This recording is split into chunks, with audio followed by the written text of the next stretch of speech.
Hello everyone. Last video में हमने तीनों सब्स्टिट्यूशन ख़त्म कर दिए थे। लास्ट ईएसआर देखा था, 5 ईएसआर। ओके, अब एडिशन की बारी। सो एडिशन में भी 3 है, इलेक्ट्रोफिलिक, फ्री रेडिकल और न्यूक्लियोफिलिक।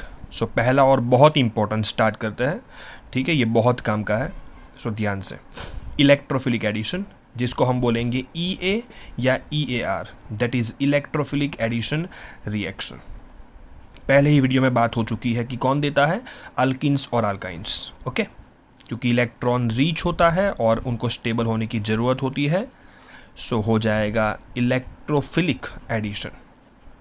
मैंने पहले यहाँ पर सिंपल चीज़ बताई है कि ethene plus HCl it gives, mechanism भी इसकी बहुत सिंपल है कि अटैक पहले कौन करेगा। लोग गलती करके आते हैं Cl कैसे अटैक कर सकता है, क्योंकि पाई बॉन्ड है, सो माइनस को तो जाने की परमिशन ही नहीं है।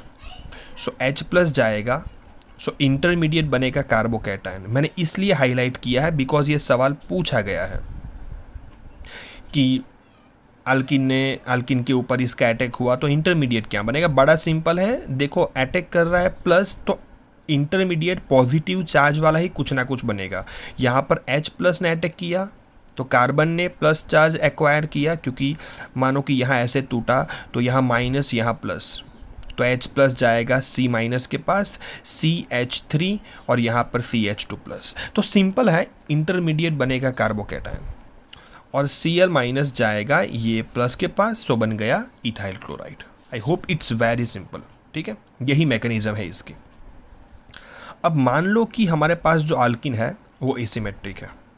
सो एसिमेट्रिक अल्किन अगर होता है तो 2 चांसेस होता है कि आप बॉन्ड कैसे तोड़ोगे।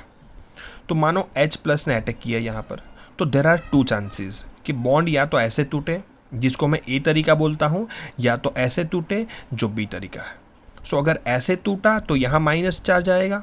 ओके, सो H प्लस जाएगा यहाँ पर, ये वाला एक केस। और अगर ऐसे टूटा तो यहाँ माइनस आएगा, H प्लस यहाँ पर आ जाएगा। ओके, और उसको मैंने B तरीका बोला है जो यहाँ पर है। आपको पता है GOC में हमने पढ़ा ही है कि कौन सा कार्बोकैटायन स्टेबल है, ये वाला हाइपर कॉन्जुगेशन मानो, जिसके अकॉर्डिंगली 6 अल्फा H, यहाँ पर 2 अल्फा H, और वैसे भी हाई डिग्री कार्बोकैटायन है 2 डिग्री।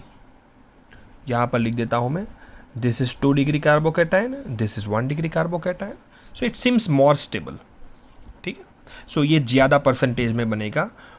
और Cl माइनस अगर मैं यहाँ ले जाता हूँ तो मिलेगी 2 क्लोरोप्रोपेन, जो कि स्टेबल प्रोडक्ट यहाँ पर है, ठीक है, मेजर अमाउंट में मिलेगी, जबकि दूसरी प्रोडक्ट जो मिलेगी वो माइनर अमाउंट में होगी।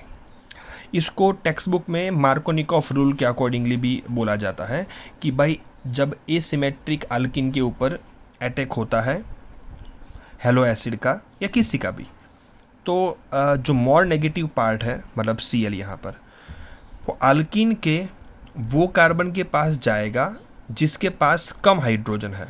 जैसे कि अल्किन में, अल्किन को ही देखना है, इसके पास 2 H, इसके पास 1 H, तो क्लोरीन कहाँ गया, जिसके पास कम H थे। मतलब हमारे लेवल पे मुझे लगता नहीं कि हमें इसकी ज़रूरत है, क्योंकि हमने तो GOC के अकॉर्डिंगली ही प्रोडक्ट बनाई है, ठीक है।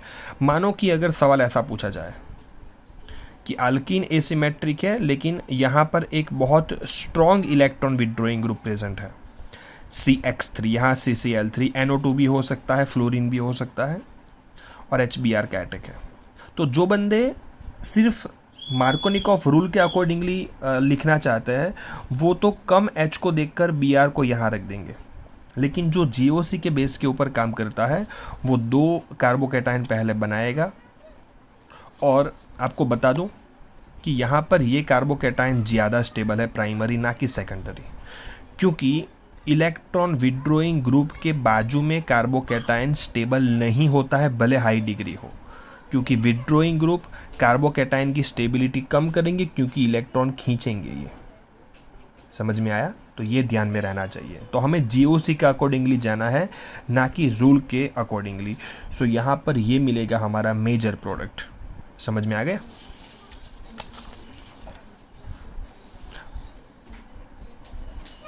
आगे का जो पार्ट है मैं अगले वीडियो में आपको सेंड करता हूँ, ठीक है। Thank you very much.